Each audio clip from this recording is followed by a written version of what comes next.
So thank you again for meeting with me. I appreciate it a lot. I just want to start by asking about you. Just tell me a little about your career, your achievements, inspirations, anything like that that you'd like to tell me about. Well, I always have to start out by acknowledging that I'm extraordinarily lucky. I really hit the jackpot. I had a good family, parents who were both educators, great public school where I found mentors from grade school on up. And then in college, I had a group of absolutely fantastic professors who became mentors and friends. So I have to accept that I'm just plain lucky in so many regards. My plan was to become a psychology researcher, looking at basic theories of learning. However, between college and my plan to go to graduate school, I wanted to take a little bit of time off to live in the real world for a couple of years before going to grad school. And a bachelor's degree in psychology qualifies you to work at Taco Bell. And so I was able to find a couple of jobs that were a little bit better than that. And one of those happened to be as what they called a mental health technician, the psychiatric version of a nurse's aide at a psychiatric hospital. And I expected that this was going to send me running and screaming back into academia, because I never wanted anything to do with clinical psychology. And I found out I loved it. So now my whole plan was screwed up. I had to figure out what I want to do about this. And I worked in a couple different areas in mental health while figuring this out, and finally realized that my only opportunities to really to do this and move up my access to help people was going to be either business school, becoming an administrator for mental health services, or going to medical school. Medical school gave me the opportunity to do as much clinical work as I want, and at any point during my career, I could adjust the amount of clinical work, research, administrative, and go back and forth on that throughout my career. So I went to medical school. Medical school interviews, I didn't tell them this, but my plan all along was that I didn't want to become a physician. I wanted to become a case manager with a prescription pad, because the best diagnosis, the best medications in the world are only going to make a tiny amount of difference unless I can actually help people get from where they're at, linked to all the correct services, not just medication, to actually improve their lives. And I get to do that now. Who gets that? Yeah. And get paid pretty well. So again, extraordinarily lucky. Well, I'll start off with the questions that I would like to ask you. First off, a lot of people my age are worried that, say, someone they know is overdosing, right? They see themselves getting caught if they call the police or ask for help, or because a lot of the times, they're also using at the time. And so they're afraid they'll get arrested or get in trouble, and that's a big fear. So I just wanted to ask how we should go about maybe alleviating that fear, or is that like a real fear that they should have? Well, I understand where the fear comes from. Yeah. And I also understand that, especially for adolescents, the peer group is everything. That's the whole world. And that's not intended to be an insult. That's just the way adolescent brains are wired. And if that wasn't true, adolescents wouldn't be able to do their job in life, which is to differentiate from their parents. So I understand where all of that comes from, and the idea that you shouldn't snitch on people and that kind of thing. However, when we're talking about a friend of yours dying, let's say it was from a car accident, and you were driving unsafely, you had an accident, but your friend is in serious risk of dying in the next 10-15 minutes. Do you not call 911 because you're afraid of the driving ticket? I would hope that's not what people are thinking. Right. You know, the possibility of losing your license versus losing your friend. Now, the other thing about this is that calling 911 to report that a friend of yours is overdosing, everybody at 911, the dispatcher, the police, the ambulance, they don't care that you were using. Mm. They have one job right now, and that's to save that person. Mm. There's no crime scene tape. There's no police guarding the door. They made sure everybody in there was alive, and then they left. I do want to mention the overdose victim is also not going to be charged. Mm. You're not going to get that person in trouble. The person goes into the hospital, they're treated as a patient, and you know, there's no police officer handcuffing their wrist to the hospital bed. Mm-hmm. So in that situation, how do you think we can make people my age again, like teens, adolescents, prepare for how to handle a situation like that? Like say their friend is dying or somebody they know. How should we prepare them to handle that, and how should they handle that? Well, let's go back for a minute to the adolescent brain. Let me ask you, when it comes to making important decisions, where do teenagers, what kind of information do they pay attention to, and from what kinds of sources? Definitely media. Mm-hmm. I feel like, yeah. Which kind of media? Online, social media, things like that. That's where people look. Yeah, it's not NBC Nightly News. No. Right, that's part of my point. Yeah. Okay. And what sort of information are they looking for on social media? I guess like what other people are doing. Yeah. So who should be giving us this information on what sort of media? You just told me. Each other. Each other. Now, how do you get, you know, most of what you're going to get on social media from other teenagers is stories that are third hand or fourth hand. Yeah. So what about if we got some teenagers permission to actually ride out with EMS, and there were arrangements made to film but edit to keep out people's personal information, to show what happens and what doesn't happen, that there are no police searching the house during an overdose resuscitation. I would think that's probably going to be the most useful information. And then, you know, that's to some degree, that's going to be new and different on social media and interesting on social media. More people will see it. That's exactly what we want. Right. That's a good perspective. We should definitely talk to people about letting somebody my age, like going out and seeing how it works, kind of how to handle it hands-on. Now the other part of that is Narcan. There's nowadays you can get Narcan at almost any pharmacy. Yeah. There's no reason not to have Narcan around. I can't think of any reason that pretty much everybody shouldn't have Narcan in the glove box of their car, or you know, so many people carry a backpack or a bag of some sort. It's a very small item, and it really does save people's lives. Yeah, I think definitely we need to make people more aware of what it is and how to get it, and it should be something you carry around every day, just like, you know, chapstick or whatever. I like that. Yeah. I like that.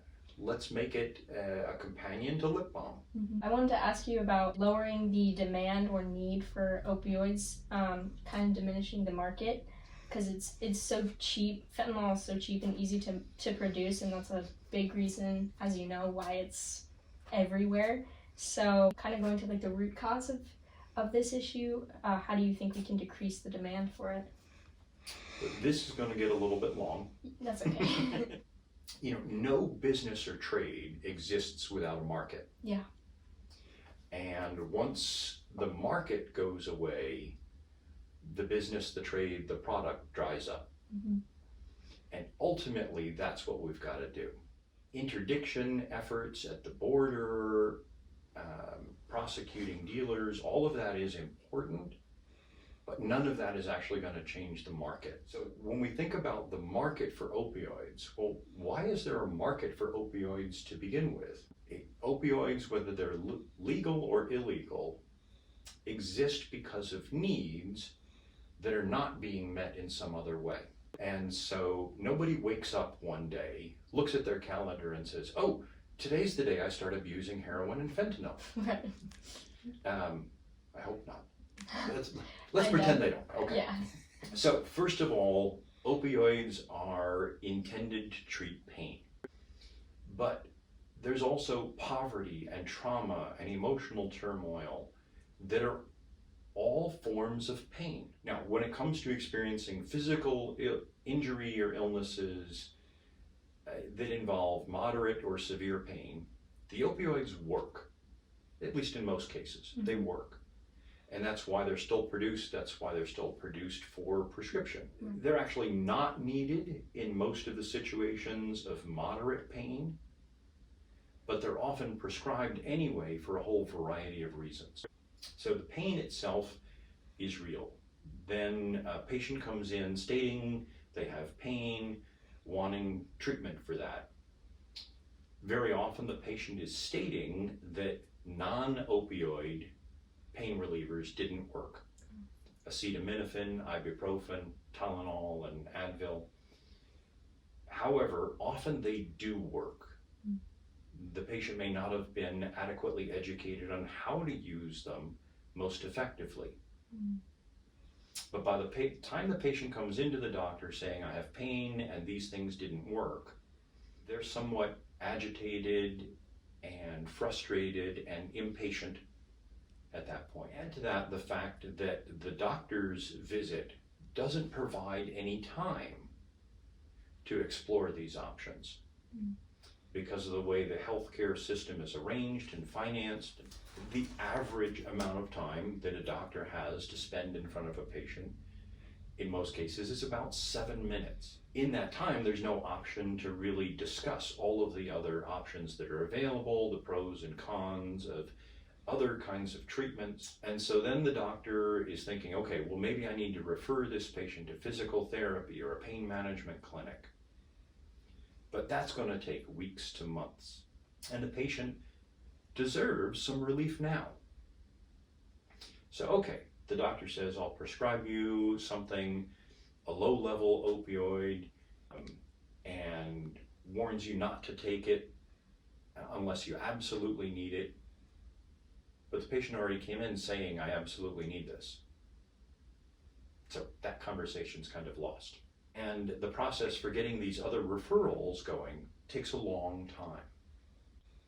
And so while they're waiting for these other options, maybe these referrals to take place, the pain patient ends up taking opioids, oftentimes too much and for too long. And by the time anything else happens, they're already addicted. The patient comes back and the patient says, well, I'm needing to take this 6 times a day. Maybe I need something stronger. Physician says, oh, you're addicted. I have to stop prescribing. Now we've got a huge problem.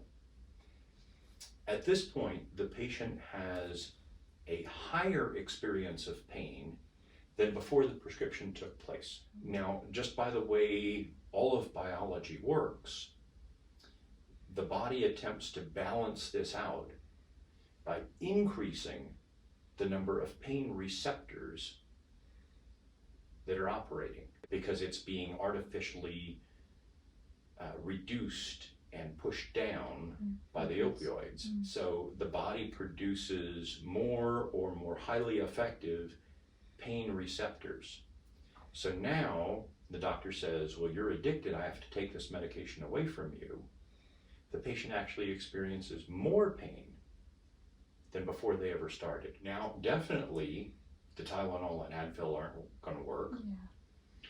They're in enormous, excruciating pain, complaining about this to friends and family, and some friend with compassion says, Well, I have some pills left over from the surgery I had last year. I didn't need them all. Why don't I give you these? At least it will give you a little bit of relief until you can find another doctor or whatever you're going to do. More drugs, pain goes down, pain receptors go up.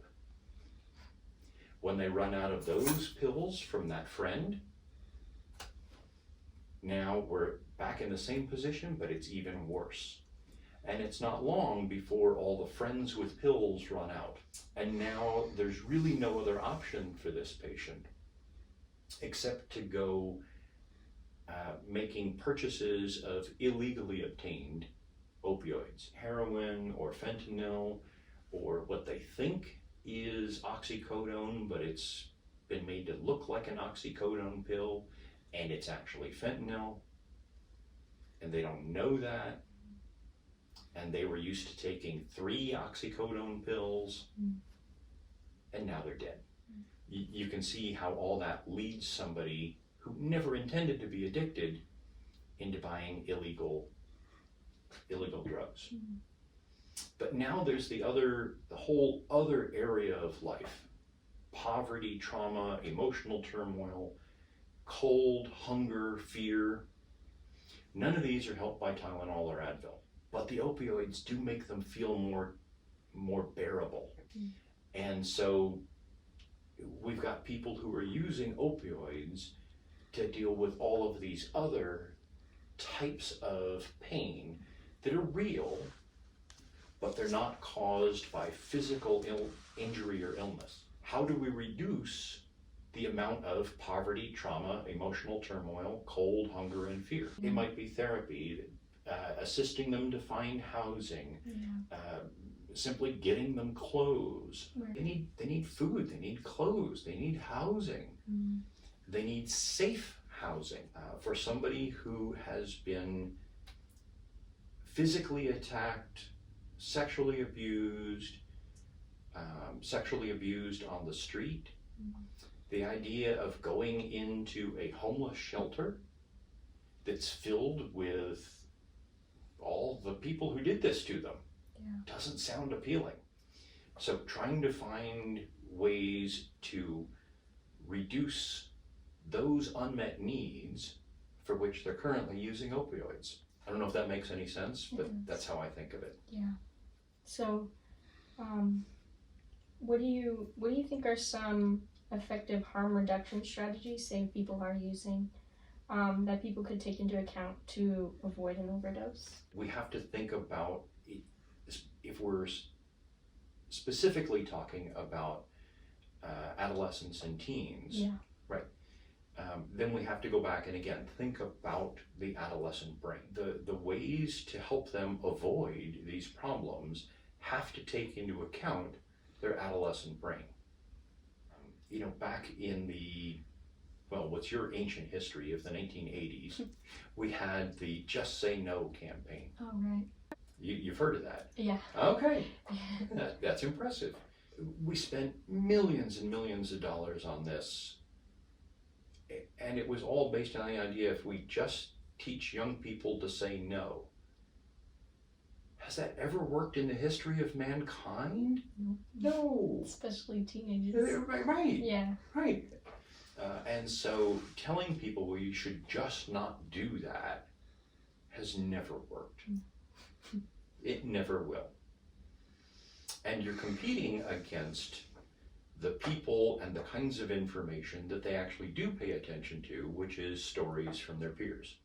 So again, in some ways, we're back to the earlier question about creating an information flow that has the kind of information that they find important and useful from the kinds of sources that they want. And that's not people my age sitting in front of a desk at a nightly news program. Getting people that age involved in developing the program is going to be critical. Because even if I have a little bit of a clue how their brain works and what kinds of things are likely to get through, that's only going to be a clue. we all think that when we were 15, we thought the same way we do now. Right. And that's just another feature of brains. It feels like you've always been the same. Mm. People around you, your parents look at you and go, no, you were very different. Right. So getting the very people, the target audience involved in developing the program is going to be critical. Lastly, what are some things do you think we could be doing more on like a national scale? Like, do you think the government should be taking more legislative action, sort of like on a political level? So legislation's always kind of tricky. Mm-hmm. And especially when we talk about legislation having to do with things that are evolving. Anything that's a developing science, legislation by definition is going to be behind. By the time you get something passed, it's already at least partially wrong. The other thing is that legislation is really intended for social and political issues, not things that are scientific in nature.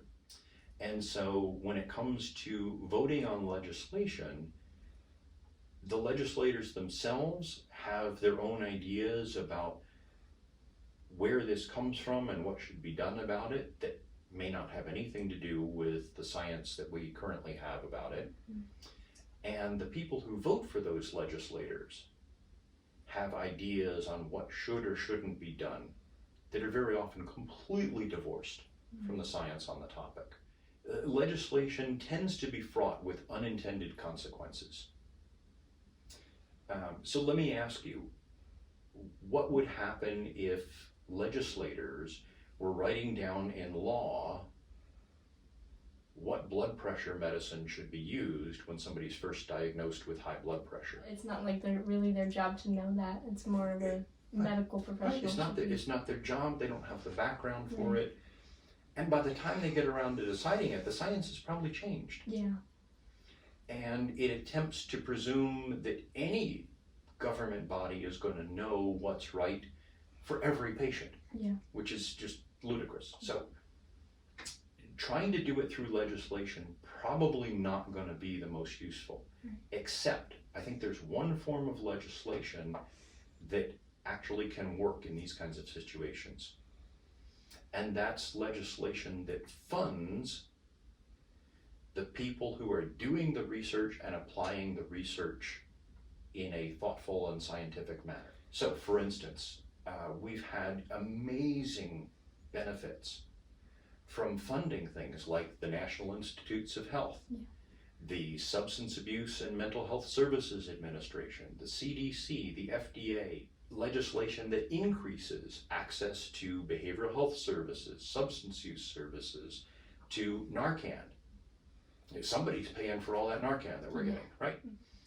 And then medication-assisted treatment. So medication-assisted treatment is unfortunately a relatively new idea, but in substance use disorders, there are a number of medications that vastly improve the outcomes for addicts of various different types. Very few people seem to know about this, but there's loads of research showing this. And somehow we have sort of ignored that over the years.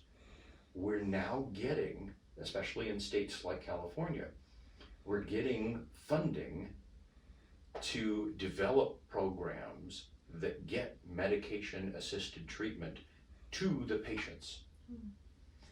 The fact that we know about the medications doesn't do much good if we don't have prescribers interfacing with patients where the patients are. So, and that's now happening. Riverside County, just about, we're closing on 2 years ago now.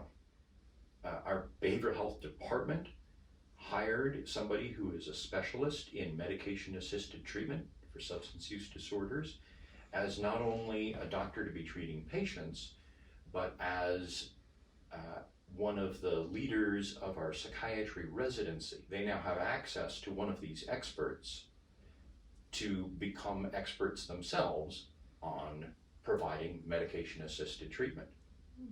And so our psychiatry residents right here in Riverside University Health System are training in doing that, and it's just an automatic part of their training.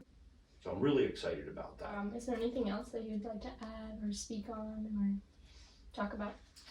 So I'm going to get a little bit into my personal feelings about this. Okay.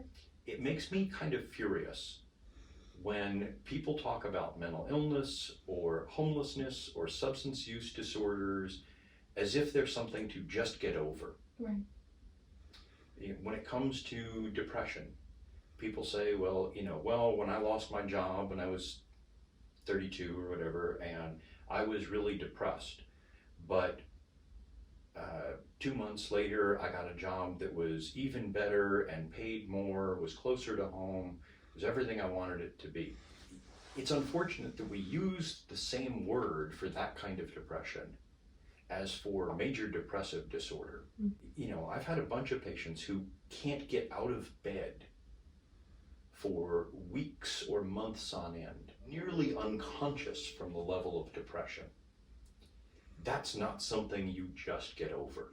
There are a few people that I know who were homeless for a matter of weeks or months and found their way back without any assistance from somebody else, back to productive and fulfilling lives. But to presume that that experience applies to everyone else is ludicrous and judgmental. There's also a puritanical part to this viewpoint.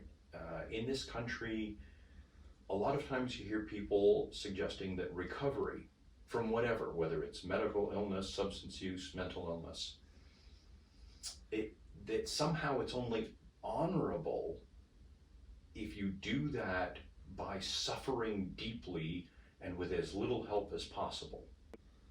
The phrase people sometimes use, pulling yourself up by your bootstraps. I don't know who ever thought this was a good idea. I can't figure out who came up with this concept.